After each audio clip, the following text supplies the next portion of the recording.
पांडवों की तीर्थ यात्रा महाभारत कथा।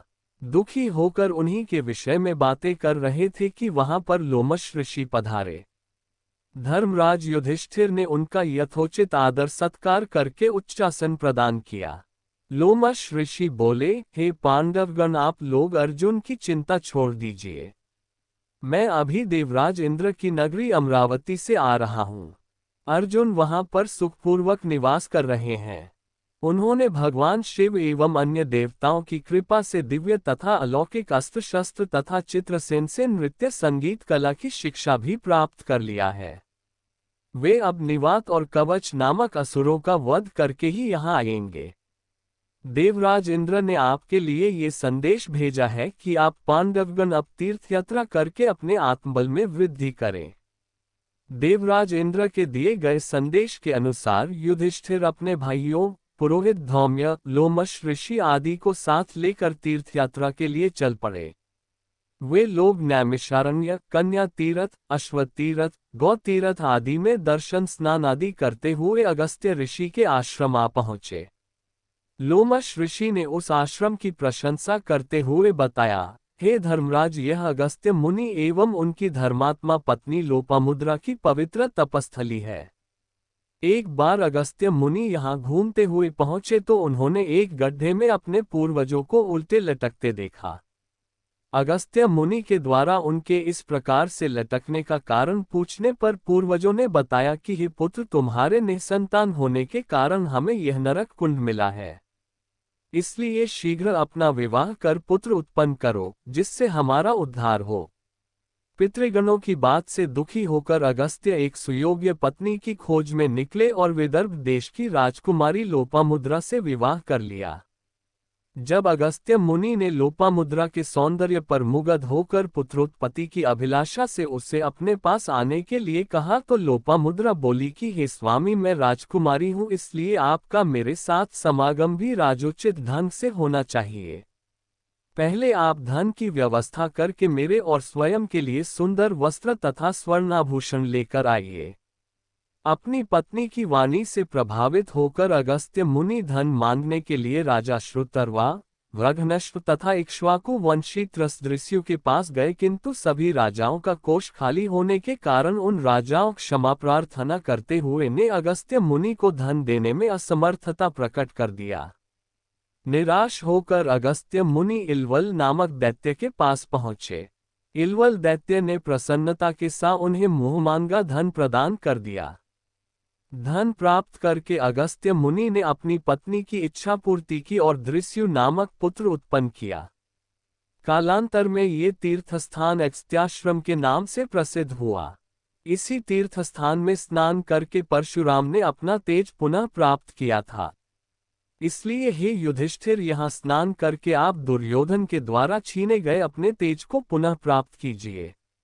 लोमश ऋषि के आदेशानुसार वहां स्नान पूजा आदि करके युधिष्ठिर ने लोमश ऋषि से पूछा, हे प्रभु, कृपा करके ये बताइए कि परशुराम निस्तेज कैसे हुए थे।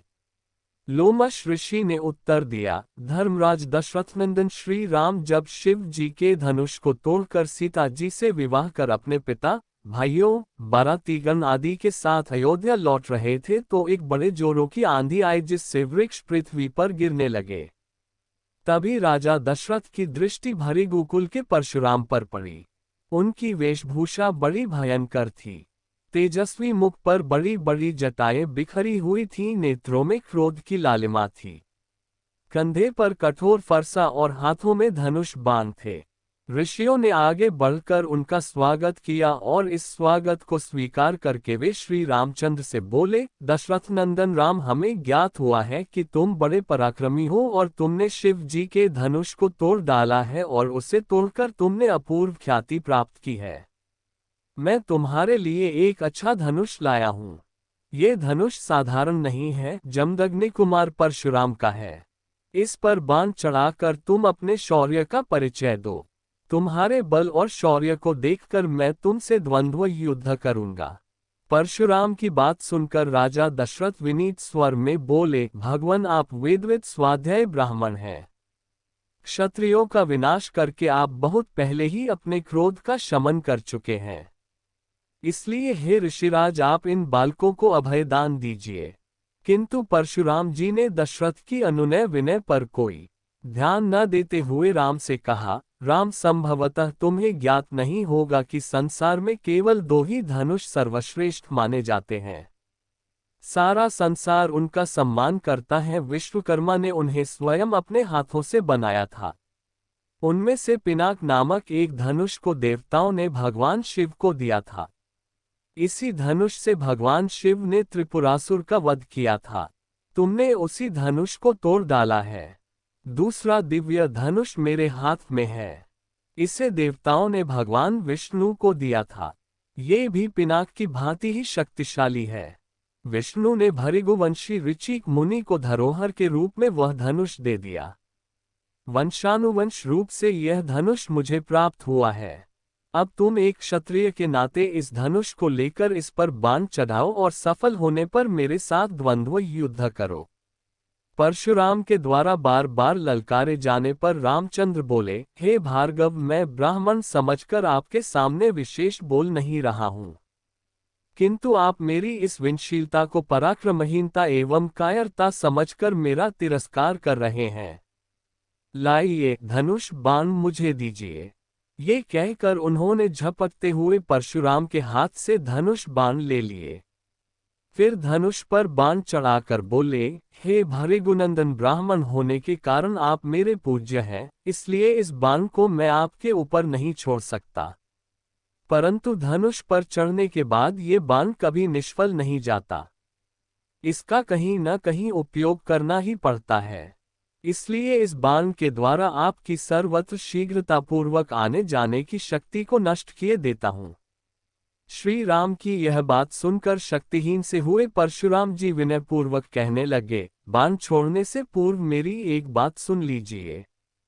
क्षत्रियों को नष्ट करके जब मैंने ये भूमि कश्यप जी को दान में दी थी तो उन्होंने मुझसे कहा था कि अब तुम्हें पृथ्वी पर नहीं रहना चाहिए क्योंकि तुमने पृथ्वी का दान कर दिया है। तभी से गुरुवर कश्यप जी की आज्ञा का पालन करता हुआ मैं कभी रात्रि में पृथ्वी पर निवास नहीं करता।